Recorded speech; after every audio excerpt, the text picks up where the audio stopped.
बहुत आवश्यक है। काल प्रतिकूल भले ही रहा आवे,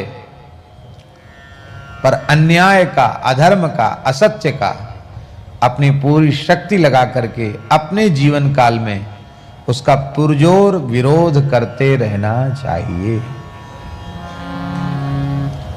भले ही हमारे समय अनुकूल नहीं, लेकिन करते रहना चाहिए। क्यों?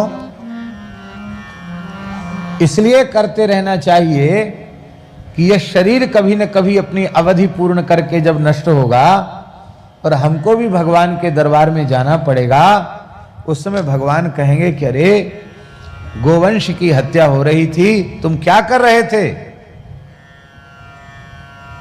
वहां ये उत्तर देने से काम नहीं चलेगा कि महाराज कलयुग आपका बनाया है, कलयुग में तो ये सब होता ही है। अरे होता है, पर तुम क्या कर रहे थे? तुमने क्या किया गोरक्षा के लिए? श्री गंगा यमुना जी के लिए तुमने क्या किया? राष्ट्र की रक्षा के लिए तुमने क्या किया? बड़े बड़े प्राचीन सांस्कृतिक धर्मस्थल, मठ मंदिर उजाड़े जा रहे थे, तुमने क्या किया?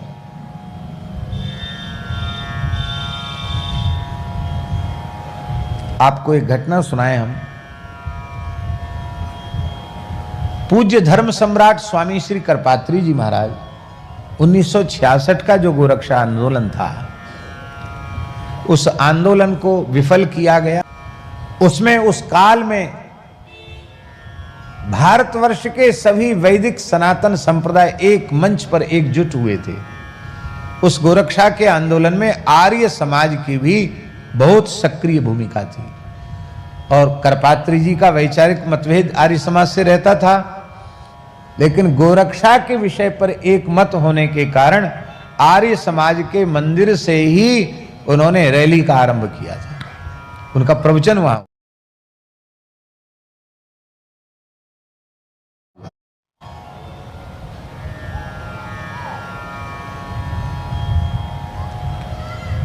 आंदोलन सफल इसलिए हम बता रहे हैं कि उस समय प्रचार प्रसार के इतने माध्यम नहीं थे। तब भी 15 लाख लोग उपस्थित हुए थे। ये हमारी रिपोर्ट नहीं है, उस काल के सरकार के आंकड़े थे कि लगभग 15 लाख लोग दिल्ली में इकट्ठे हुए। आज तक आपने सुना है कभी किसी आंदोलन में 15 लाख आदमी? 15 लाख कुछ होते हैं?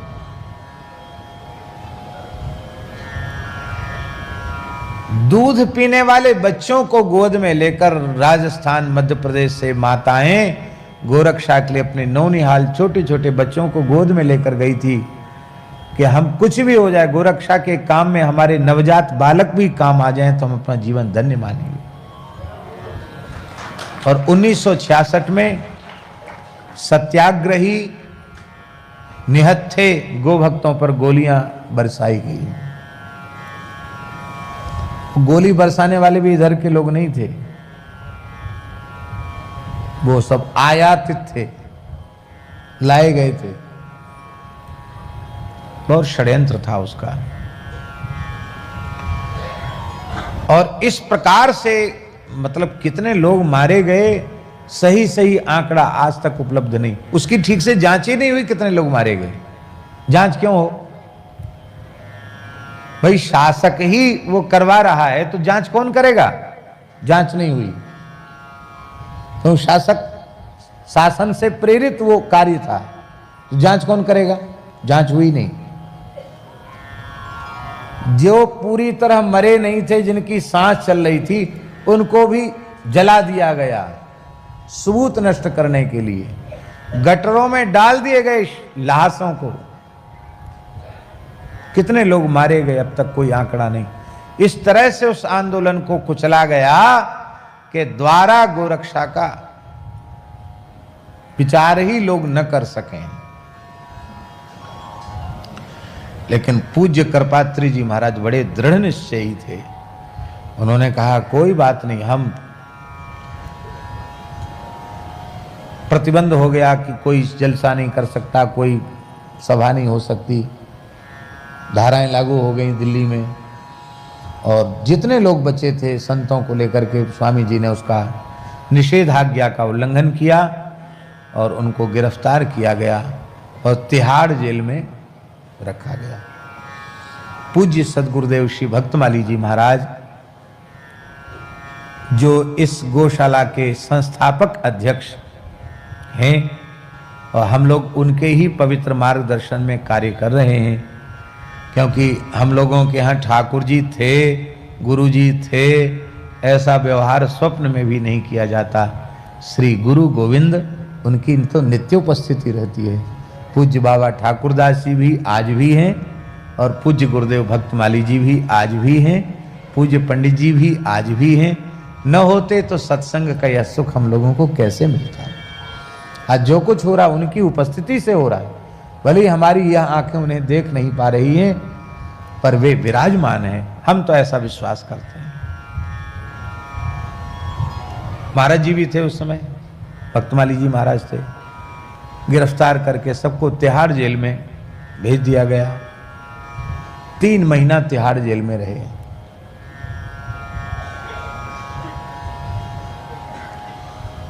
आंदोलन और धधक गया जेल होने से, और जब आंदोलन भड़का तो उसे फिर लिए षड्यंत्र किया गया। तिहाड़ जेल के खूनी खूंखार कैदी, जो बहुत खून करने वाले लोग थे, उनको कहा कि तुम सबको मुक्त कर दिया जाएगा, जेल से रिहा कर दिया जाएगा, और करपात्री जी को समाप्त कर दो। प्रवचन चल रहा था, तिहाड़ जेल में ही रोज प्रवचन होता था। प्रवचन हो रहा था, स्वामी जी प्रवचन कर रहे थे, संत लोग बैठ के सुन रहे थे, गोभक्त सुन रहे थे, और उसी इसमें लोहे की छड़ें लेकर के कैदी मारने के लिए दौड़े। तो संतों ने समझ लिया कि इनको ये प्राणघातक हमला करपात्री जी के ऊपर ही है, क्योंकि इनको ही लोग समाप्त करना चाहते हैं। तो फिर वो प्रवचन कर रहे थे, उनके ऊपर से लोग संत लोग लद गए, मैंने उनको घेरे में ले लिया, और उनमें बहुत से संत उनको बहुत मतलब प्राणांतक हमला उन पर हुआ। स्वामी जी के शरीर को सबने अपने प्राण न्यौछावर करके भी बचाना चाहा, और उसमें भी एक छड़ उनके सिर में लगी, उनकी एक आंख भी नष्ट हो गई, उसमें बहुत रक्त बह गया। अंग्रेजी दवा वे स्पर्श नहीं करते थे, करपात्री अंग्रेजी दवा नहीं छूते थे, और उस स्थिति में उनको पुनः फिर जेल से रिहा हुए, फिर काशी वो पहुँचे। तो सबके मन में बड़ी पीड़ा थी कि एक दिव्य महापुरुष के ऊपर इस प्रकार का हमला हुआ।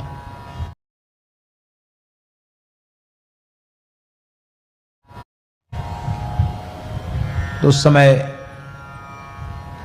जी आपने पूरी शक्ति लगाकर जो कुछ करना था किया, हिंदू कोडविल का विरोध किया आपने, और आपने जो कुछ सनातन धर्म की रक्षा के लिए आपको जो कुछ करना था आपने किया। अब ये इस प्रकार की परिस्थिति हो गई, आज आप दुर्गति पूर्वक मार दिए जाते तो हम लोग तो अनाथ हो जाते, क्या रहता हमारे पास। इसलिए आप आने जाना छोड़ दीजिए, कुछ भी बोलना भी छोड़ दीजिए, आप तो काशी में ही निवास कीजिए। स्वामी जी सबकी बात सुन, सब भावुक हो रहे थे। स्वामी जी ने कहा हम एक कथा सुनाना चाहते हैं, अब फिर तुम लोग पंडित हो, विद्वान हो, निर्णय हमको देना। वो कथा हम आपको सुना रहे हैं जो स्वामी जी की सुनाई हुई। स्वामी जी बोले कि एक नाविक था, नाविक जानते हैं ना, नौका चलाने वाला, मल्लाह, केवट, गंगा जी से लोगों को पार किया करता था। भादों में गंगा जी बहुत चढ़ी हुई थी, बड़ी नौका थी, लोग सवार हो गए।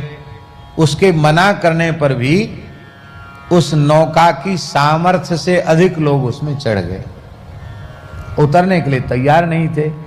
अरे नहीं, ले चल ले चल ले चल, चला।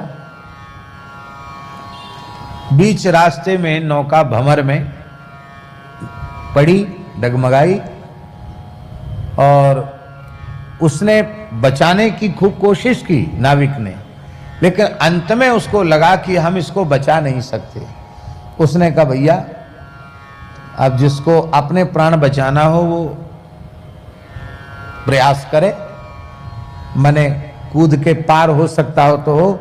अब नौका तो पार, नौका तो पलटने ही मने डूबने ही वाली है, नौका को अब बचाया नहीं जा सकता। उसने डांड धर दिया, नौका का डांड, और उस मल्लाह ने गंगा जी में छलांग लगा दी। तमाम लोग उसके पीछे जो तैरना जानते थे वो भी कूद गए। दुर्भाग्य था कि जितने लोग कूदे थे या नौका के डूबने से डूबे थे, जो तैरना नहीं जानते तो मरे ही, जो तैरना जानते थे वो भी मर गए। और आगे चलकर मल्लाह भी एक भंवर में ऐसा फंसा कि भंवर में नीचे चला गया, दम घुट के उसके भी प्राण निकल गए, नाविक भी मारा गया, एक भी व्यक्ति उसमें से जीवित नहीं बचा। मरने के बाद सबको परलोक तो जाना पड़ता है, हमारी धर्मशास्त्र की मान्यता है ना। महर्षि पाणिनि का एक सूत्र है, अस्ति नास्ति दिष्टम मति, पाणिनि का सूत्र है, अस्ति नास्ति दिष्टम मति। आस्तिक नास्तिक शब्द की सिद्धि के लिए पाणिनि महर्षि ने स्वतंत्र सूत्र बनाया। अस्ति परलोकः पुनर्जन्म च इति मतिर यस्य सा आस्तिकः।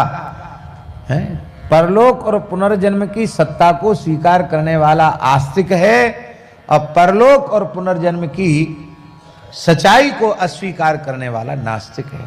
हम लोग परलोक मानते हैं कि नहीं मानते हैं? पुनर्जन्म भी मानते हैं, परलोक भी मानते हैं। परलोक और पुनर्जन्म न माने तो धर्म सदाचार जीवन में रहेगा ही नहीं।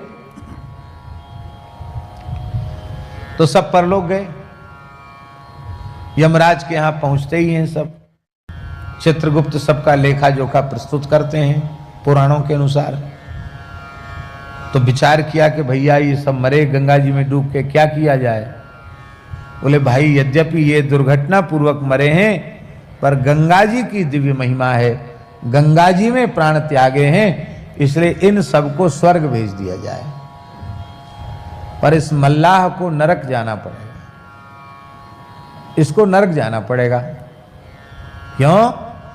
क्योंकि नौका में सवार जितने लोग मरे उन सबकी हत्या का पाप इसके सिर पर है, और जब तक ये हत्या का पाप पूरा भोग नहीं लेगा तब तक इसका नरक से छुटकारा नहीं होगा। मल्लाह चिल्लाया, बोला मेरे साथ घोर अन्याय हो रहा है। देखो हम तो सोचते थे कि धरती पर ही गरीब के साथ अन्याय होता है, ये तो परलोक में भी, धर्मराज के लोक में भी गरीब के साथ अन्याय हो रहा है। यहां तो लोगों ने अगड़े पिछड़े करके पूरे समाज को ही नष्ट भ्रष्ट कर दिया। ये अगड़ा है, ये पिछड़ा है, ये अनुसूचित है, ये अमुक है, ये तमुक है, सब वोटों के लिए सब किया गया। हिंदू सदा सर्वदा से एक था और एक ही है और एक ही रहने वाला है। तभी राष्ट्र का सर्वविध कल्याण है, और नहीं तो सब असुरक्षित है। ये बताओ, बड़ा अन्याय हो रहा हमारे साथ, सारा पाप हमारे सिर पर मढ़ा जा रहा है। उस समय धर्मराज ने कहा कि भले ही सबकी मृत्यु का विधान इसी प्रकार का था, लेकिन नाविक के भरोसे पर लोग नौका में सवार होते हैं। अंतिम श्वास तक तुम डांड नहीं छोड़ते, और छोड़ते छोड़ते नौका खेते खेते नौका डूबती, और भले ही तुम भी मरते ही और ये भी मरते ही, तो इतने लोगों को बचाने का पुण्य तुम्हें प्राप्त होता, और तुम स्वर्ग तक सीमित नहीं रहते, तुम वैकुंठ जाते। लेकिन तुमने अपने शरीर में प्राण रहते हुए, बल रहते हुए, चेतना रहते हुए, अपने सामर्थ्य रहते हुए, और तुमने जो डांड छोड़ा उसका पाप तुम्हें भोगना पड़ेगा। स्वामी जी ने कहा, ये संत, ये ब्राह्मण, ये धर्माचारी,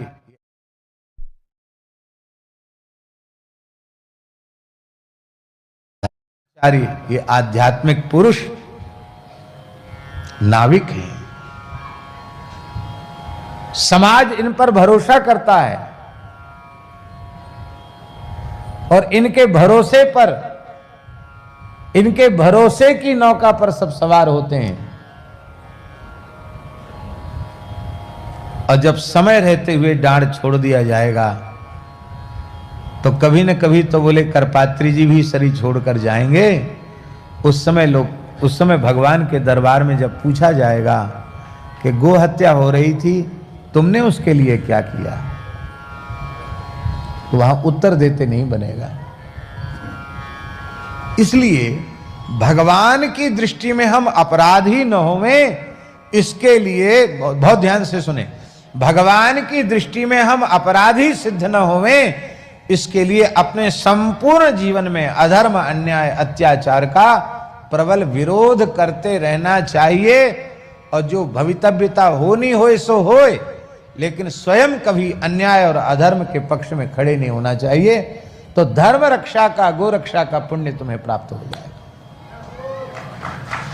आज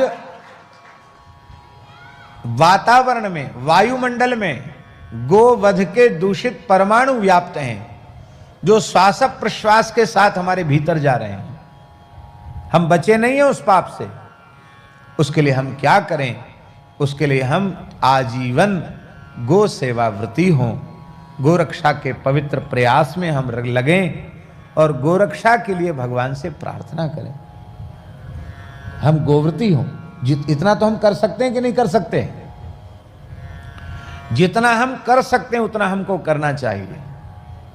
क्या जिस समय राम जन्मभूमि मंदिर तोड़ा गया होगा, क्या उस समय लोग